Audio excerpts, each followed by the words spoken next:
house is for sale over there. That's a beautiful house. We might go check that out after this video's over. Well, at the end of it. But for today's visit, this is really not my purpose, but since what I want to show you is very near here, we're going to take this little mini tour of the Beaver train station.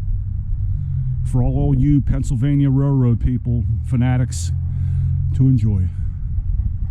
This is a beautiful station.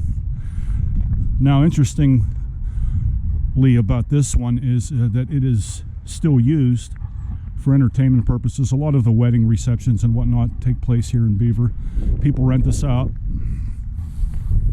right in where you used to go to catch a train, which is what we're going to show you here in a minute. See, historic landmark, Pittsburgh and Lake Erie Railroad Station, designed by R.P. Forsberg, operated from 1897 to 1985. It was one of the last train stations in Beaver County to operate. It served as Beaver County 9/11 Center from 1986 to 2010. Opened as Beaver Station Cultural and Event Center in 2015. Historic rehabilitation by the Beaver Area Heritage Foundation, Pittsburgh History and Landmarks Foundation. And just look at the magnificent stonework and some of the old panes that are still intact. It does have a most impressive and ornate architecture, there's no question about it. I'm going to try to sneak in here and see if you can see, but I doubt you can. It's very old inside. The floor's got cracks in them. And you would go through that big door and you would go out there, which is the object of this video. And we're going to go out there in a minute because there's a couple of things I want to show you. But before we do that, let's just take a little tour of the front view here.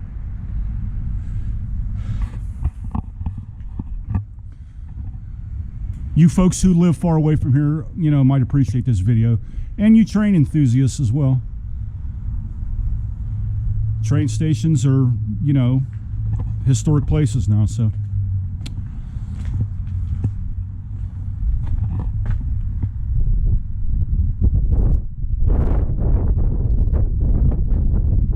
This, I believe, is one of the original benches that stood out there or inside.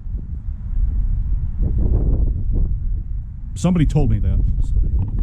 It's not written on here, but I love the stone. I told you in previous videos I'm a huge lover of stone, and these stones are just wow. Wonder where they were quarried. I don't know if you can see in here, but it's locked. I can't get in. If I could go in there, I would. Maybe one day. Now, as I said, no, I don't think I told you this, but down below, right here, this roof that you see, down below this, and the steps are right over there, and you can see the railings. That's where the Beaver County Genealogical Center is. A lot of local history goodies in there.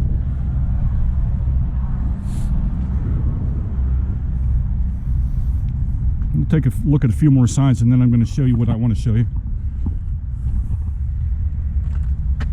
And again, I realize for the folks who have seen this already, please bear with me. For the folks who have not seen this, it goes all over, but we're not going to take a tour there. We might do that separately someday. But 1861, Abraham Lincoln's inauguration train to Washington, D.C. stopped in nearby Rochester on February the 14th.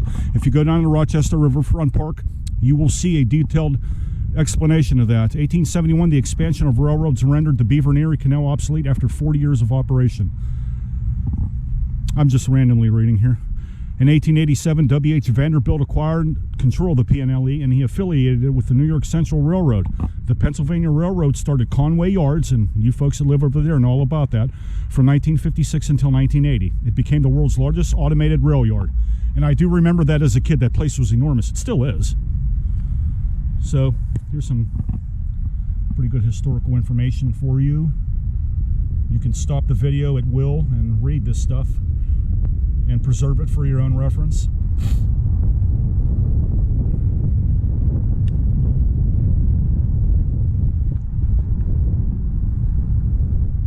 Beaver County has a storied past beginning with the Native Americans who first roamed the land through its heyday as an industrial powerhouse and beyond. Historically, our people and industries have helped build America and win her wars. Past and present industrial output and innovation can be seen through the nation, from everyday plastic products to iconic bridges and buildings. In Beaver County, reminders of our rich heritage can be seen not only at places like Fort McIntosh and Old Economy, but also all around us in our stately libraries, charming train stations, majestic churches, impressive bridges, and the beautiful rivers they span. I would add to that, sadly, that are no longer in existence, the hospitals we once had. These and more form the unique story of our past and help shape who we are today. There you are.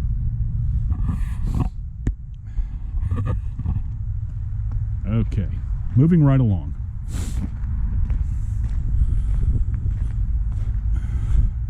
I want to show you what's behind this station.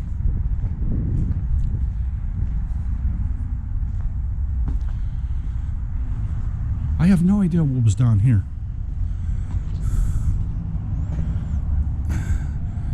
Some kind of access, but there's another one over here. See, they can have you can have events here and stuff. It's really elegant when they have it in there. As you can see, well, you can't, but there's tables inside there, and when there's wedding receptions, it's, you know, detailedly decorated with you know, flowers and trinkets and ornaments of such. Quite impressive. This is a beautiful old building, and if you're going to have something here, a anniversary dinner party of, you know, and you're a history buff, who can recommend something better than this? I don't know. Here in Beaver County. Well, I have to do this. So I have to walk into the yard here. It's still cold. I think it's colder today than it was yesterday. Yeah, these are the stairs. This old stairway here.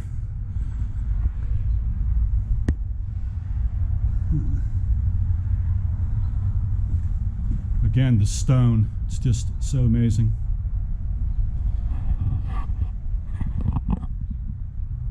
It's very sunny out here today, so I apologize for my shadow interjections here. They're not intended, and it's just nothing I can quite do about it. There's a little patio out there. It's locked. That's available for the folks who rent this for their convenience. It's additional room, outside room, weather permitting. They really did a lot of restructuring here. Ooh, I just heard a whistle. And that's where I gotta go. Let me see. I think we have a train coming, guys. Hear it? And I gotta go here too. I might have to wait. Oh no, I think that's down below.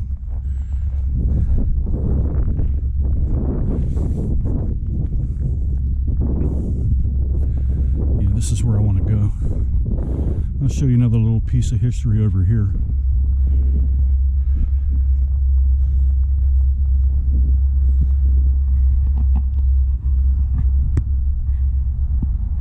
Yeah, that's underneath over there.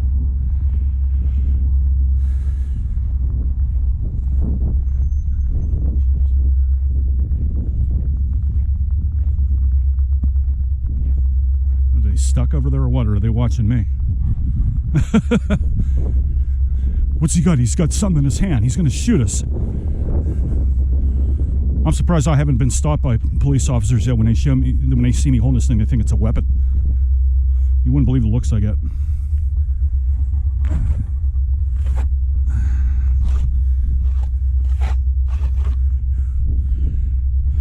Unique structure repurposed from the turnaround of the 1890 mansion located at 199 Beaver Street. The stone steps are now landscaped as well. It was built by Civil War veteran and prominent attorney James Cunningham and designed by Thomas Boyd. Now that's a house. That's my dream home. Boyd was also the architect of the 1877 Beaver County Courthouse, destroyed by fire in 1932. A scaled replica of that courthouse clock tower is the centerpiece, which is right there in the corner of downtown across from Starbucks. A lot of folks come up here and get their pictures taken, wedding pictures, whatever occasion is prominent in their life at the present time. So, now we got to do a little bit of digging here, you know, in the video. I just want to show you this real quick because It's pretty significant. I gotta somehow get through here. Can I go this way? I think I can get this way. There's a water can there. Nah, let's go this way. Bear with me. This part of the video wasn't really planned to go this way, but I know I can go this way, so. This is where Bigfoot sleeps in Beaver County. Okay, here we go. There's the Area Heritage Museum.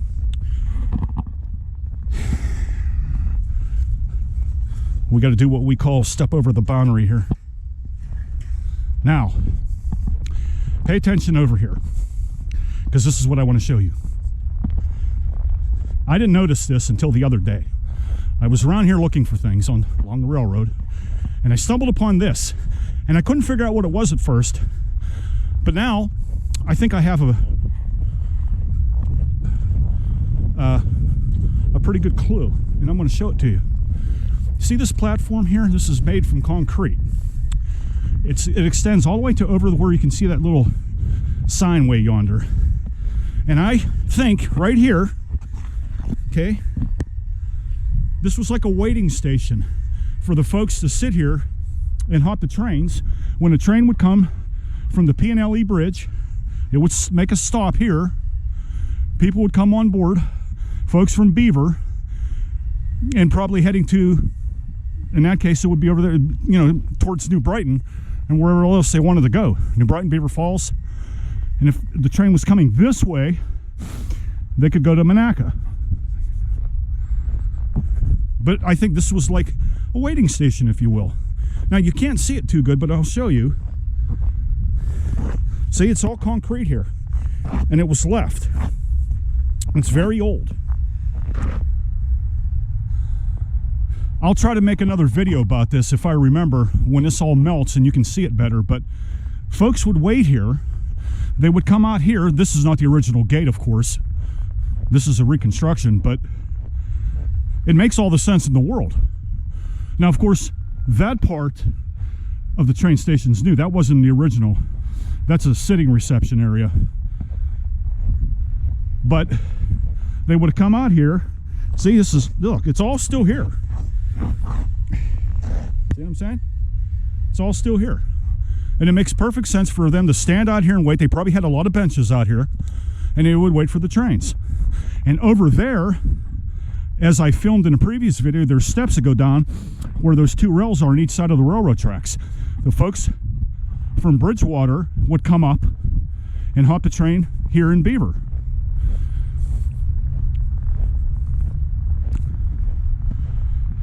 See, here's another one. This is the remnant of the waiting station here. I know it is. It has to be. What else could it be? They would come out here, hop the train, and go to their destination, wherever that may be. New Brighton, Falston, Beaver Falls, Monaca, Aliquippa. As long as you went all the way, you know, this was the time in which they would travel by train. Before cars just became a commonality in Beaver County. Trains ruled for many, many years. So let's go down over here. I want to show you. So I'm going to connect this. I'm going to connect it right now for you.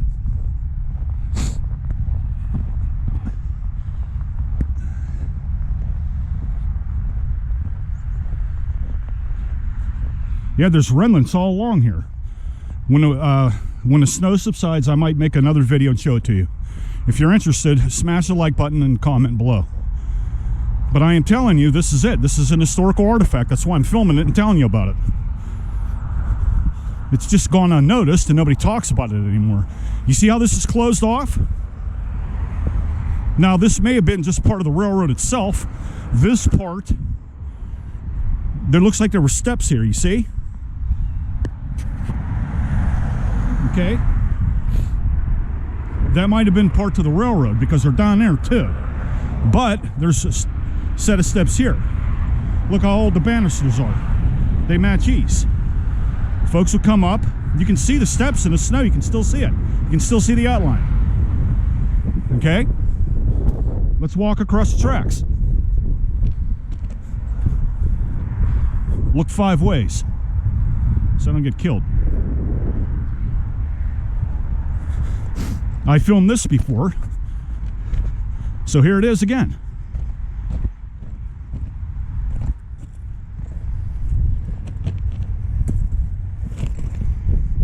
I wonder what those are. Here we go. All right. You see where I'm at? I'm giving you a heads up here. Okay. Here are the steps right here. You could walk across the tracks. If you lived in Bridgewater, they may have had a sort of set up walking station. And here are the steps. There you go. Those go all the way down to the highway into Bridgewater. Bridgewater has a set of steps that go down there.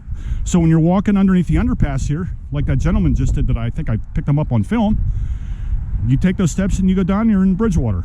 It's a 2-minute walk. And there you have it. A piece of the old train station is still there.